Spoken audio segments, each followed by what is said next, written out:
Welcome. My name is Barbara Marcum. I'm the Director of Senior Resources for the City of Westland. Education is an important thing in the center, but we also work with schools outside the center. So we work with a nursing group from Madonna University, and we have nursing students both semesters, fall semester and winter. With us today, we have Sarah and Mesa, and they're going to talk a little bit about hearing loss. This is something that's pretty prevalent, and there is presbyopia is the aging of the eye, presbycusis is the aging of the ear. So there are some age-related symptoms to hearing loss, but we're going to talk a little bit more about that. So Sarah, we'll start with you. Okay. What is hearing loss? So hearing loss is when the sound waves are not adequately traveling throughout the ear. So there's 3 different types of hearing loss. There is conductive, which affects primarily the outer and middle ear. So the sound waves are not traveling past that area. And then there's the neural, and that's the inner ear. Mm-hmm. And then individuals can also have mixed hearing loss, which is both outer, middle, or inner. So they can have a variety of that, and it's where the sound waves are not effectively getting to the ear, so the brain's not able to process that sound. Okay, so who's affected by hearing loss? Anyone can be affected by hearing loss. And as you stated before, there are some changes with the ear as individuals age. Mm-hmm. So about a third of the population between the ages of 65 to 75 are affected by hearing loss, and over 50% of individuals 75 and above are affected by hearing loss. But it is not subjective to just one age group. Right. You can get hearing loss as a child, you can get hearing loss as an adult.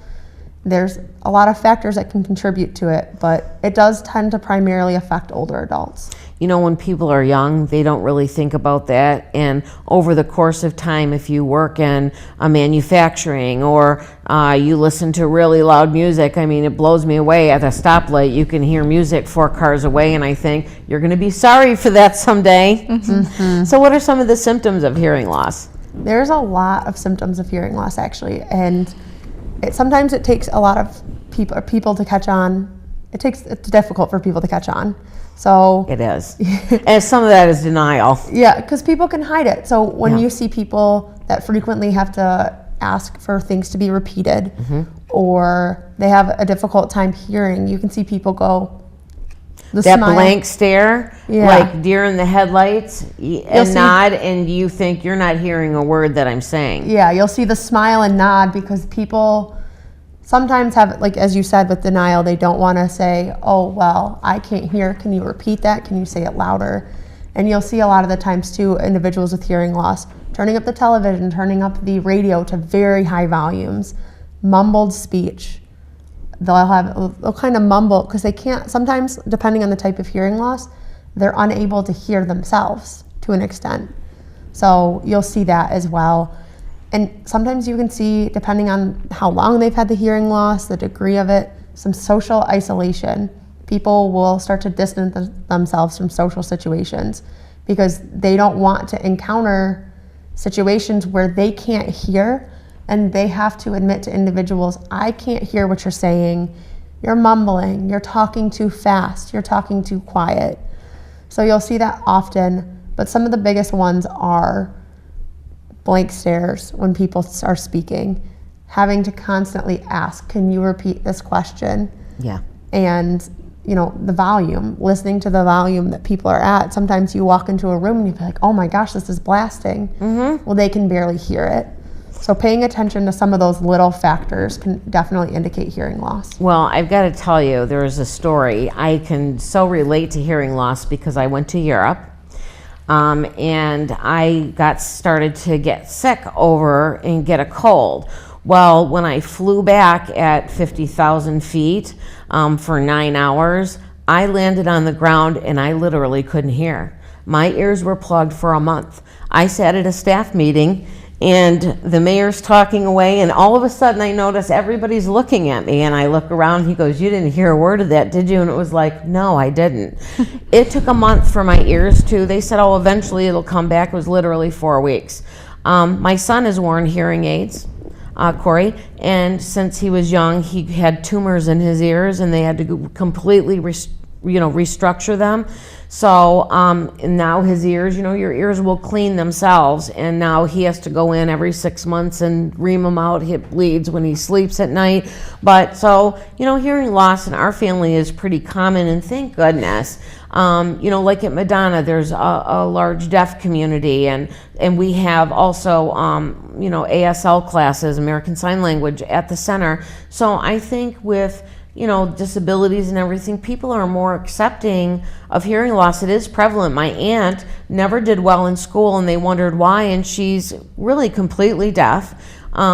And you'd say something to her, and she'd answer you back, and you'd look at her kind of funny, and she goes, "Not that I thought you said that." So it's really hard to be in a conversation and not be getting it, and then expect somebody to respond to you, and then they really didn't get what you were saying. So you can understand why people don't want to be in social situations like that.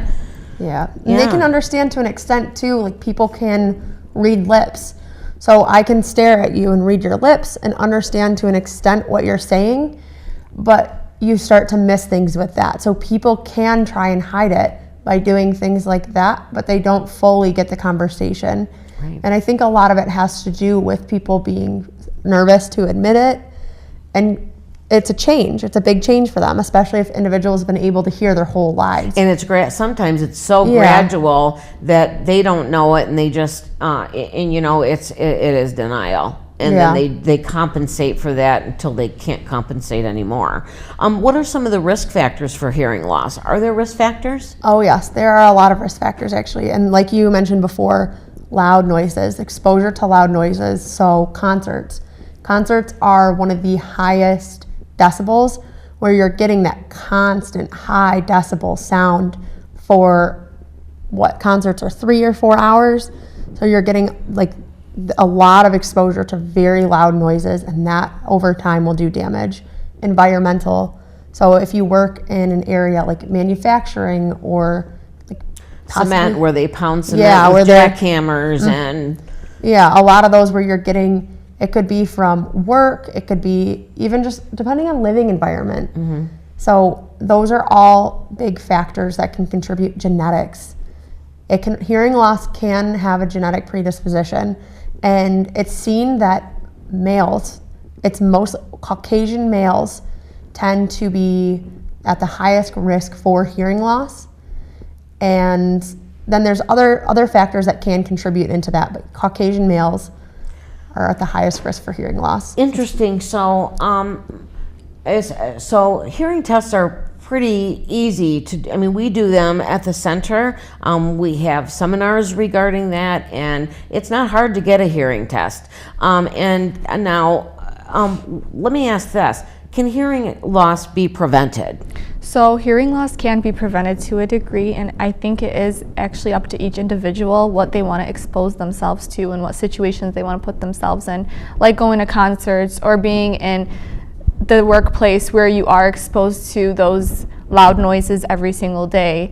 And it's up to that person to determine if they want to protect their ears, which is really important. You should be wearing earplugs if you are in a high risk area, or even earmuffs. So those are simple things you can do. And they usually provide those in workplaces where they have loud noise like that. And then if you do start to notice those changes, like you are turning up the volume really loudly, or you have to ask someone, could you please repeat that, or could you speak louder, or can you speak in this ear, I'm having a hard time in this ear.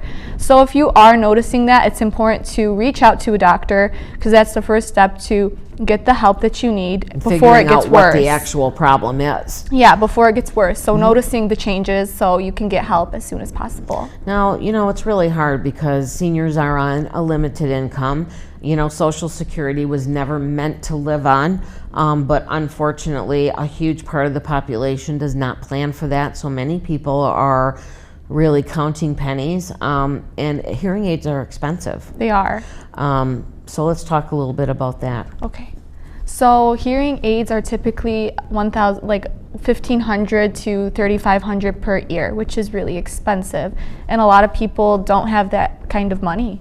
So there's a lot of resources out there to pay for it, but the first step you should do is contact your insurance and see what resources you do have. See if you have to pay a deductible. See if you can get a hearing test done at least, and go on from there. Well, often with senior centers, we provide free hearing tests, and a lot of ear specialist audiologists that will come in and do hearing tests in senior centers. So the testing is pretty easy to get. The hearing aid financially, there are some civic groups and some groups that will help, with finances and things. So that does make it easier. Unfortunately, hearing aids aren't good forever. So often then people have to look at replacement in several years. They're usually good for 5 years or a little more. But now, do hearing aids solve all problems or not? I think it's important to see what other resources you can have, such as maybe if you have the time, take the time to learn sign language, or just reach out to people who can help you. And there's community resources, there's support groups out there. See if there's a support group so you can get the help, because other people may know more than you do. And it makes you feel good knowing that other people have the same problem. But if you know that somebody has a hearing problem, certainly speaking directly to them, enunciating your words and speaking slowly helps them to be able to hear what you're saying. Not hear, but understand what you're saying. Exactly. Yeah. Well, thank you, girls, for being with us today. Thank you. Thank you. And thank you, friends in our viewing audience.